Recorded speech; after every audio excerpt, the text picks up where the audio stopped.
So dam మ్యానిపులేషన్లో మన next topic వచ్చి attributes. So ఈ యాట్రిబ్యూట్స్ అనేవి ఏంటంటే మన ఎలిమెంట్లో మనకి యాట్రిబ్యూట్స్ ఉంటే వాటిని గెట్ చేసి లేదా రిట్రీవ్ చేసి మనకి వాల్యూ కింద ఇస్తుంది, మనకు అవుట్పుట్ చేస్తుంది. లేదంటే మనం సెట్ చేయాలనుకుంటే ఏదైనా యాట్రిబ్యూట్ని మన ఎలిమెంట్లో సెట్ చేసి దానికి వాల్యూస్ని కూడా పాస్ చేస్తుంది అనమాట. సో మనకు ఆల్రెడీ మనం HTML సిరీస్లో కవర్ చేసాం కదా, వాట్ ఆర్ యాట్రిబ్యూట్స్ అనేది, ఎన్ని యాట్రిబ్యూట్స్ ఉన్నాయి అనేది. సో మళ్ళీ ఒకసారి చూద్దాం యాట్రిబ్యూట్స్లో మనకి ఎన్ని రకాలు ఉన్నాయనేది. ఇక్కడ చూడండి, ఈ చార్ట్లో మనకి టైప్స్ ఆఫ్ HTML యాట్రిబ్యూట్స్ ఉన్నాయి. ఇవే యాట్రిబ్యూట్స్ అనమాట. మనం రెగ్యులర్గా వాడుతున్నాం ఇప్పటిదాకా ID attribute, class attribute, style attribute అంటే మనం స్టైలింగ్కి వాడే ఇదొక యాట్రిబ్యూట్. ఓకే, అలాగే SRC సోర్స్ మనం పాత్ ఇవ్వడానికి ఈ యాట్రిబ్యూట్స్ అనమాట. ఇలాగ రకరకాల యాట్రిబ్యూట్స్ ఉన్నాయి. ఇవి మన ఎలిమెంట్లో ఒకవేళ ప్రజెంట్ అయి ఉంటే వాటిని యాట్రిబ్యూట్స్ మెథడ్తో మనం రిట్రీవ్ చేయొచ్చు, లేదంటే కొత్త యాట్రిబ్యూట్ సెట్ చేసి దానికి వాల్యూ కూడా పాస్ చేయొచ్చు.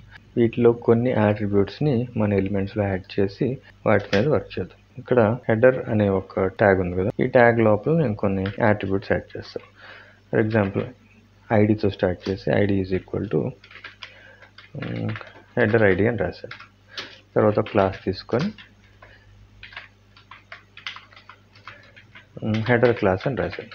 ఓకే, ఇలా. తర్వాత ఒక స్టైల్ యాట్రిబ్యూట్ కూడా తీసుకున్నాను. తర్వాత దీనికి కలర్ ట్రాన్స్పరెంట్ అని ఇచ్చాను.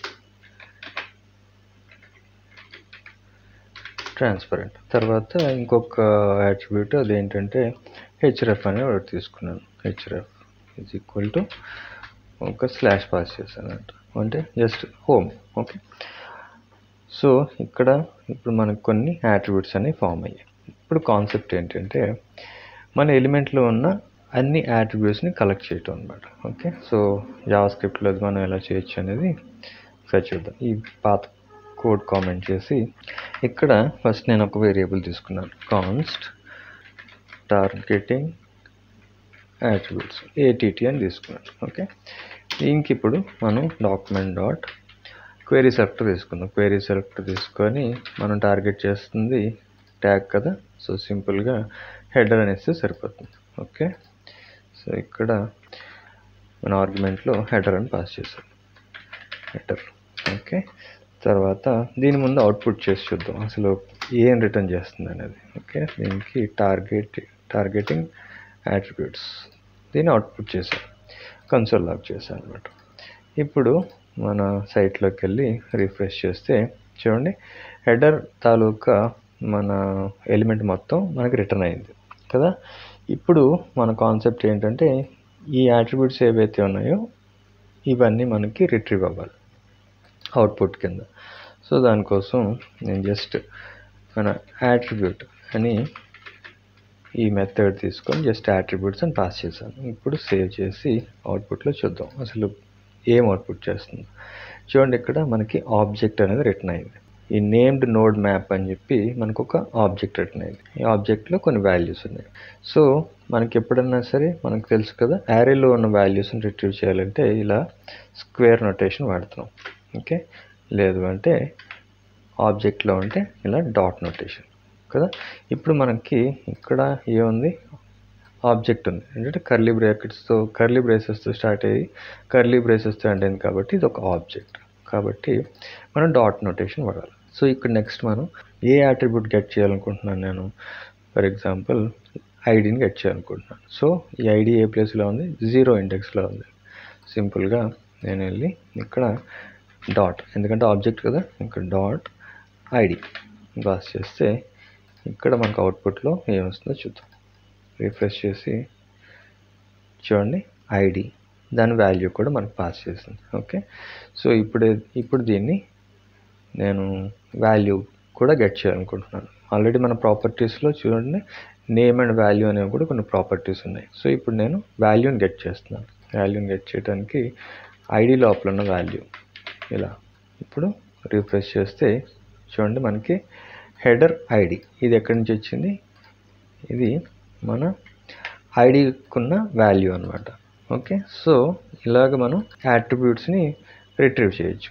ఇప్పుడు నేమ్ కూడా చూద్దాం. మన నెక్స్ట్ ప్రాపర్టీలో నేమ్ కూడా ఉంది కదా, మన యాట్రిబ్యూట్ తాలూకా నేమ్ ఇప్పుడు మనకు కావాలి. కాబట్టి ఇక్కడ సింపుల్గా నేమ్ అని రాశారు. ఓకే, సేవ్ చేసి అవుట్పుట్లోకి వెళ్ళి రిఫ్రెష్ చేస్తే చూడండి ఐడి అని మనకి రిటర్న్ అయింది.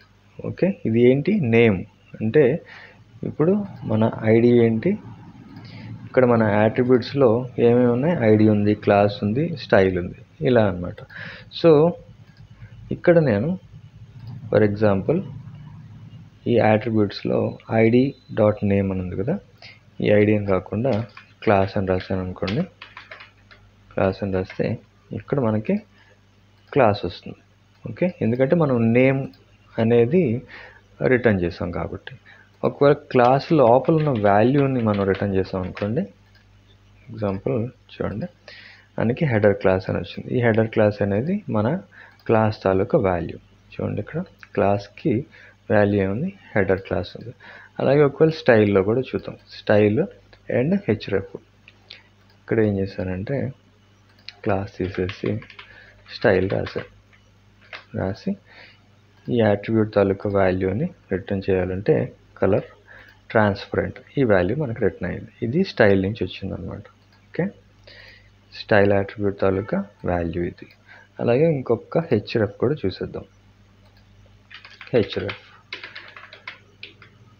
సేవ్ చేసి అవుట్పుట్లో రిఫ్రెష్ చేస్తే చూడండి వాల్యూ మనకి స్లాష్. ఓకే, కొంచెం జూమ్ చేశాను, కనిపిస్తుంది కదా, ఇక్కడ మనకి // అనేది రిటర్న్ అయ్యింది. సో ఈ విధంగా మనం ఈ యాట్రిబ్యూట్స్ని కూడా రిట్రీవ్ చేయొచ్చు. ఓకే, యాట్రిబ్యూట్స్లో మన వాల్యూస్, నేమ్ ఇవి కూడా మనం రిట్రీవ్ చేయొచ్చు అనమాట. నెక్స్ట్ సెట్ యాట్రిబ్యూట్ ఏంటో చూద్దాం.